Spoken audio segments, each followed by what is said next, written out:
ನಾಡ ಹಬ್ಬ ದಸರಾಗೆ ಚಾಲನೆ ಸಿಕ್ಕಿದೆ. ಅಧಿಕೃತವಾಗಿ 415ನೇ ನಾಡ ಹಬ್ಬ ದಸರಾ ಉದ್ಘಾಟಿಸಿದ್ದಾರೆ ಸಾಹಿತಿ ಭಾನು ಮುಸ್ತಾಕ್. ಬಹಳ ವಿರೋಧ ಪರ ಎಲ್ಲವೂ ಕೂಡ ಇತ್ತು. ಮೈಸೂರಿನ ಚಾಮುಂಡಿ ಬೆಟ್ಟದಲ್ಲಿ ಉದ್ಘಾಟನೆಯಾಗಿದೆ.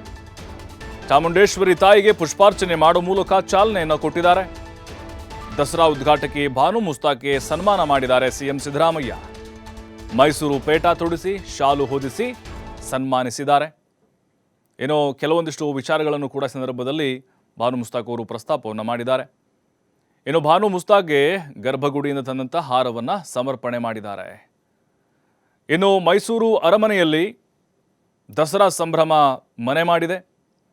ಅರಮನೆಯಲ್ಲಿ ಯದುವೀರವರಿಂದ ಖಾಸಗಿ ದರ್ಬಾರ್ ಶುರುವಾಗಿದೆ. ಖಾಸಗಿ ದರ್ಬಾರ್ ನೋಡೋದೇ ಕಣ್ಣಿಗೆ ಹಬ್ಬಾರಿ. ನಮ್ಮ ಮೈಸೂರು ರಾಜ ಮಹಾರಾಜರ ಆ ಗತವೈಭವ ಏನಿತ್ತು ಅದು ನಮಗೆ ಮರುಕಳಿಸದಂತೆ ಕಾಣಿಸುತ್ತೆ ಈ ಖಾಸಗಿ ದರ್ಬಾರ್ ನೋಡ್ತಾ ಇದ್ರೆ. ಅಂದರೆ ಪೂಜಾ ಕೈಂಕರ್ಯಗಳು ಹಂಗಿರ್ತವೆ. ಸಿಂಹಾಸನವೇರಿ ಯದುವೀರವರು ದರ್ಬಾರನ್ನು ನಡೆಸ್ತಾ ಇದ್ದಾರೆ. ರಾಜ ಪೋಷಾಕಿನಲ್ಲಿ ಕಂಗೊಳಿಸ್ತಾ ಇದ್ರು ಯದುವೀರವರು. ಅದರ ಜೊತೆಗೆ ಗುಲಾಬಿ ಬಣ್ಣದ ರಾಜ ಪೋಷಾಕನ್ನು ತೊಟ್ಟಿದ್ರು. ತಲೆಗೆ ನೇರಳೆ ಬಣ್ಣದ ಪೇಟವನ್ನು ಧರಿಸಿ ಪೂಜೆಯಲ್ಲಿ ಭಾಗಿಯಾದರು. ಪಟ್ಟದ ಕುದುರೆ, ಪಟ್ಟದ ಆನೆ, ಪಟ್ಟದ ಹಸು, ಅಲ್ಲಿ ಕತ್ತಿಗಳು, ಅದೆಲ್ಲದಕ್ಕೂ ಕೂಡ ಪೂಜೆ ಮಾಡುವಂಥ ಒಂದು ಸಂಪ್ರದಾಯ ಇದು. ನೋಡಿ, ಇದಕ್ಕೊಂದು ಹಿನ್ನೆಲೆ ಇದೆ. ಯದುವೀರ ಒಡೆಯರವರು ಇದ್ದಾರಲ್ವಾ, ಬಹಳ ಸಂಪ್ರದಾಯಬದ್ಧವಾಗಿ ತಲ್ಲೀನರಾಗಿ ಆ ಪೂಜಾ ಕೈಂಕರ್ಯಗಳಲ್ಲಿ ಭಾಗಿಯಾಗ್ತಾರೆ. ಅವರು ಸಂಸದರಾದರೂ ಕೂಡ. ನೋಡಿ, ದಶಮಾನೋತ್ಸವ ಅಂದರೆ 10 ವರ್ಷ ಆಯಿತು. ಅವರು ರಾಜವಂಶಸ್ಥ ಯದುವೀರವ್ರಿಗೆ ಖಾಸಗಿ ದರ್ಬಾರ್ಗೆ ಶುರುವಾಗಿ 10 ವರ್ಷ ಆಯಿತು. ಈಗ ಅದನ್ನು ನಡೆಸ್ತಾ ಇದ್ದಾರೆ. 2015ರಲ್ಲಿ ಮೊದಲ ಖಾಸಗಿ ದರ್ಬಾರ್ ಮಾಡಿದ್ರು. 2013ರಲ್ಲಿ ಶ್ರೀಕಂಠ ದತ್ತ ನರಸಿಂಹರಾಜ ಒಡೆಯರ್ ನಿಧನ ಆಗುತ್ತೆ. 2014ರ ಸಿಂಹಾಸನದ ಮೇಲೆ ಪಟ್ಟದ ಕತ್ತಿ ಇಟ್ಟು ಖಾಸಗಿ ದರ್ಬಾರ್ ಮಾಡ್ತಾರೆ. 2015ರಲ್ಲಿ ಉತ್ತರಾಧಿಕಾರಿಯಾಗಿ ಯದುವೀರ್ಗೆ ಪಟ್ಟಾಭಿಷೇಕ ಆಗುತ್ತೆ. ಅದೇ ವರ್ಷ ಮೊದಲ ಖಾಸಗಿ ದರ್ಬಾರ್ ನಡೆಸಿದ್ರು ಯದುವೀರ್. ಇದೀಗ 10ನೇ ವರ್ಷದ ಖಾಸಗಿ ದರ್ಬಾರ್ನಲ್ಲಿ ಯದುವೀರ್ ಪಾಲ್ಗೊಂಡಿದ್ದಾರೆ.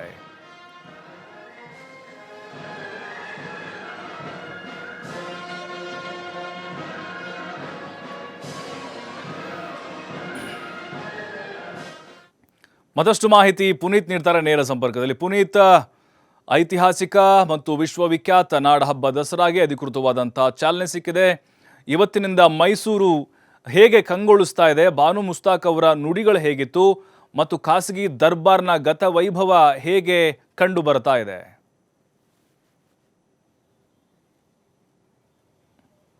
ಪ್ರಭು, ಸಾಂಸ್ಕೃತಿಕ ರಾಜಧಾನಿ ಮೈಸೂರಿನಲ್ಲಿ ದಸರಾ ಸಂಭ್ರಮ ಮನೆ ಮಾಡಿರ್ತಕ್ಕಂಥದ್ದು. ಈಗಾಗಲೇ ದಸರಾ ಮಹೋತ್ಸವಕ್ಕೆ ಚಾಲನೆ ಕೂಡ ಸಿಕ್ಕಿದೆ. ಚಾಮುಂಡಿ ತಾಯಿಯ ಸನ್ನಿಧಿಯಲ್ಲಿ ಇವತ್ತು ಪೂಜೆಯನ್ನು ಸಲ್ಲಿಸುವ ಮುಖಾಂತರ ಈ ವಿಶ್ವವಿಖ್ಯಾತ ಮೈಸೂರು ದಸರಾ ಮಹೋತ್ಸವಕ್ಕೆ ಚಾಲನೆಯನ್ನು ಸಾಹಿತಿ ಭಾನು ಮುಸ್ತಾಕ್ ಅವರು ನೀಡಿರ್ತಕ್ಕಂಥದ್ದು. ಚಾಮುಂಡಿ ದೇವಾಲಯ ಅಂದರೆ ಚಾಮುಂಡಿ ಬೆಟ್ಟದಲ್ಲಿರುವಂತಹ ಚಾಮುಂಡೇಶ್ವರಿ ದೇವಾಲಯದ ಆವರಣದಲ್ಲಿ ವೇದಿಕೆಯನ್ನು ನಿರ್ಮಾಣ ಮಾಡಲಾಗಿತ್ತು. ಆ ಒಂದು ವೇದಿಕೆಯಲ್ಲಿ ಮುಖ್ಯಮಂತ್ರಿ ಸಿದ್ದರಾಮಯ್ಯನವರು ಇರಬಹುದು, ಸಚಿವರುಗಳಿರ್ಬೋದು, ಶಾಸಕರುಗಳಿರ್ಬೋದು, ಇವರ ಒಂದು ಸಮ್ಮುಖದಲ್ಲಿ ಸಾಹಿತಿ ಭಾನು ಮುಸ್ತಾಕ್ ಅವರು ಚಾಮುಂಡೇಶ್ವರಿಯ ಮೂರ್ತಿಗೆ ಪುಷ್ಪಾರ್ಚನೆಯನ್ನು ಮಾಡುವ ಮುಖಾಂತರ, ದೀಪವನ್ನು ಬೆಳಗುವ ಮುಖಾಂತರ ಈ ಒಂದು ದಸರಾ ಮಹೋತ್ಸವಕ್ಕೆ ಚಾಲನೆಯನ್ನು ನೀಡಿದರು.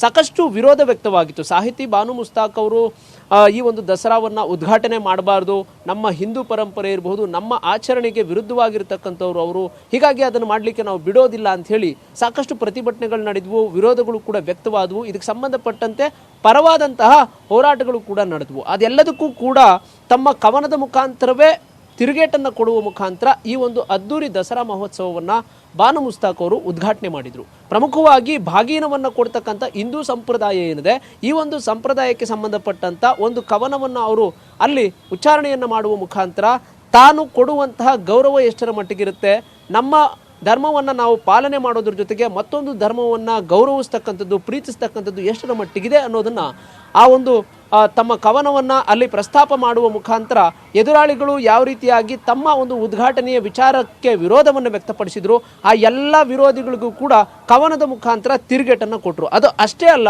ಮೊದಲಿಗೆ ಅವರು ಚಾಮುಂಡಿ ದೇಗುಲವನ್ನು ಪ್ರವೇಶ ಮಾಡಿದ ತಕ್ಷಣ ಅಲ್ಲಿ ಅರ್ಚಕರು ನೀಡುವಂತಹ ದೇವರ ಹೂವಿನ ಹಾರ ಇರಬಹುದು, ಜೊತೆಗೆ ಅವರು ಕೊಡ್ತಕ್ಕಂಥ ದೇವರ ವಸ್ತ್ರ ಇರಬಹುದು, ಇದನ್ನೆಲ್ಲವನ್ನು ಕೂಡ ಪಡೆದುಕೊಂಡು ಅಲ್ಲಿ ಉತ್ತರವನ್ನು ಕೊಟ್ಟರು. ಮತ್ತೊಂದು ಕಡೆ ಬಹಳ ಪ್ರಮುಖವಾಗಿ ಮೈಸೂರಿನ ಅರಮನೆಯಲ್ಲಿ ಖಾಸಗಿ ದರ್ಬಾರ್, ಇದು 10ನೇ ಒಂದು ಖಾಸಗಿ ದರ್ಬಾರ್ ಯದುವೀರ್ ಒಡೆಯರ್ ಅವರದಾಗಿರ್ತಕ್ಕಂಥದ್ದು. ಹೀಗಾಗಿ ರಾಜ ಪೋಷಾಕಿನಲ್ಲಿ, ಗುಲಾಬಿಯ ರಾಜ ಪೋಷಾಕಿನಲ್ಲಿ ನೇರಳೆ ಬಣ್ಣದ ಪೇಟವನ್ನು ಧರಿಸಿ ಅವರು ಖಾಸಗಿ ದರ್ಬಾರನ್ನು ನಡೆಸಿದಂಥದ್ದು.